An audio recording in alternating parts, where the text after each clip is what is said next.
Yusuf, di tengah tertekannya nilai tukar rupiah terhadap dolar Amerika Serikat, ini Presiden kemarin menargetkan rupiah bisa berada di kisaran 16.800 hingga 17.500 per dolar Amerika Serikat. Sementara Menteri Keuangan Purbaya Yudi Sodewa lebih optimis lagi bisa mencapai 15.000 rupiah per dolar Amerika Serikat. Menurut Anda dengan cara yang demikian sudah tepat atau belum?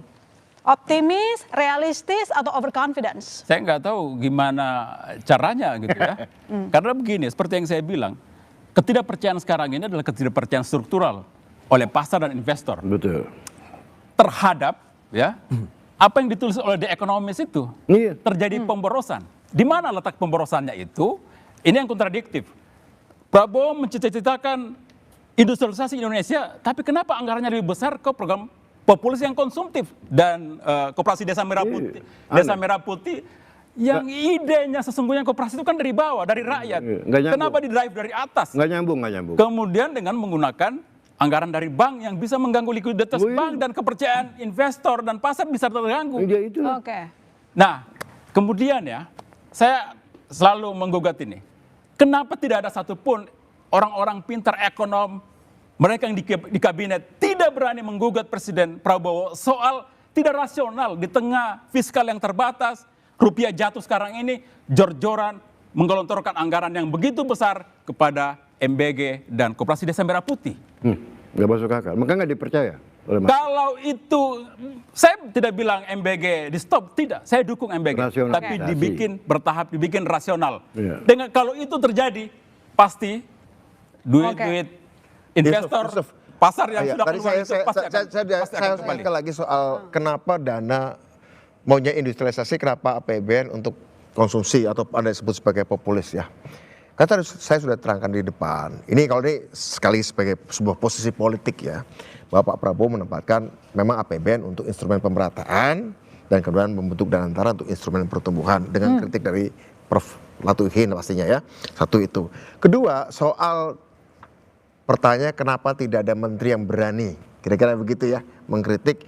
Saya kira itu satu proses yang tidak perlu juga disampaikan di depan. Tapi outputnya adalah ketika Pak Purbaya mengatakan dikurangi anggaran untuk untuk MBG maaf ya, untuk ya, MBG. 67 triliun. Ya, artinya apakah itu tidak dirasakan sebagai output? Apakah itu soal proses dari menteri yang Anda sebut, Anda tantang keberaniannya, Anda tantang nyalainya, atau sebuah bentuk diskusi proses dialogis presiden dengan menteri-menterinya dalam rapat terbatas? Saya pastikan iya. Karena pernah dalam sebuah rapat terbatas beberapa menteri berbicara soal Pak yang ini jangan dulu, kita lebih baik piloting pada soal program project sekolah terintegrasi yang akan dibuat ya. Terjadi perubahan komposisinya, artinya proses dialogis itu terjadi. Dan jangan direduksi itu soal nyali atau tidak nyali. Ini adalah soal proses komunikasi antara menteri dan presiden yang kemudian outputnya tadi pengurangan anggaran BGN misalnya, MBG maaf, kemudian juga keputusan tadi untuk membuat sekolah terintegrasi tadinya di tiap kecamatan menjadi akan dibuat di tiap kabupaten dan kota. Artinya terjadi proses itu ya. Oke, saya mungkin kalau coba nambahin ya, ini dulu kan sebenarnya fenomena pelemahan rupiah ini kan udah dari dulu terjadi. Zaman Pak Jokowi juga kejadian. 2018 ketika belanja infrastruktur lagi naik, Pak. Dan itu butuh waktu. Kalau kita ingat 2018, saya ingat isu rupiahnya muncul bulan Maret, adjustment full APBN dan anggaran infrastrukturnya Agustus. Jadi memang ada proses yang sedang terjadi yang memang kita sama-sama harapkan bisa lebih cepat. Kalau lebih cepat lebih baik. Oke, baik. Pak Ferry, kan sebenarnya sudah ada pengurangan ya, pengurangan anggaran untuk program MBG. Kemudian juga jumlah dapurnya juga sudah ditutup. Apakah Anda tidak melihat itu merupakan respons atas kritikan bahwa ayo disiplinkan fiskal? Bukan respon ya, pengurangan ini akibat kepepet. Karena nggak ada cara lain. Bukan karena niat memang membenahi ekonomi kita, tapi karena kepepet Anda tidak punya duit, ya maka lakukanlah ini. Ini masalah kepepet, makanya tidak dipercaya oleh pasar. Itu karena tidak sesuai dengan standar. Gitu loh ya. Nah, yang kedua selanjutnya ya, kalau dibilang pelemahan rupiah secara sistematis, ya kan? Ya, itu cuma berlaku di negeri ini. Di negara lain tidak sistematis. Kenapa? Ingat, currency lain menguat, rupiah tetap melemah. Artinya apa? There must be something wrong with our economy. Lucunya, pada waktu BPS mengeluarkan angka 5,11% sebagai pertumbuhan 2025, nggak lama kemudian Moody's and Fitch bilang, gua downgrade outlook lo dari stabil ke negatif. Artinya apa? The number that you release, I do not trust.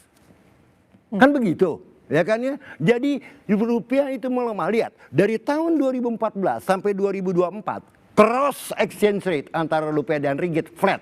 Ya kan? Begitu memasuki 2025, terutama setelah diumumkannya kabinet yang baru oleh Pak Presiden Prabowo, itu secara sistematis currency lain menguat, ya kan, terhadap dolar kita tetap melemah. Artinya apa? Boroknya ada di sini, bukan di luar sana. Gitu kan ya. Nah, tadi lebih heboh lagi. Begitu kemarin muncul ide mendirikan badan, ya badan ekspor ini nasional. Tadi Moody's mengatakan apa? Saya downgrade you punya rating nanti kalau badan ini jadi. Ngeri nggak sih? Ngeri nggak sih? Kalau Ya kan? makanya tadi saya juga bilang bahwa seringkali memang ya kalau di Indonesia pelemahan rupiah ini adalah konsekuensi kebijakan. Kayak Prof bilang yang menguat yang menguat itu semuanya itu pada naikin BBM, Prof.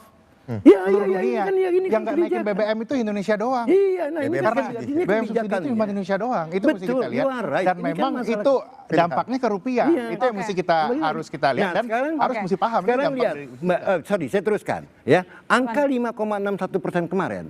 Purbaya dengan happy-nya mengatakan kita keluar dari jebakan 5%. Itu kan akibat doping. Dan lucunya pada saat yang sama Menteri Perindustrian Agus Gumiwang mengatakan, hey man, badai PHK di depan mata. Ini kan kontradiktif. Ya, 5,6% ini seolah-olah dibikin antitesis oleh Agus Gumiwang bahwa you are wrong, man. Makanya rupiah pun tetap melemah karena angka doping ini tidak bertahan, bos. Oke, baik. tidak tepat. Saya coba ke Mas Astrio. Tadi disampaikan oleh Pak Peri bahwa program prioritas seperti MBG dirasionalisasi karena kepepet katanya. Iya. Jadi jawab kami Kalau nggak kepepet mah nggak dikurang.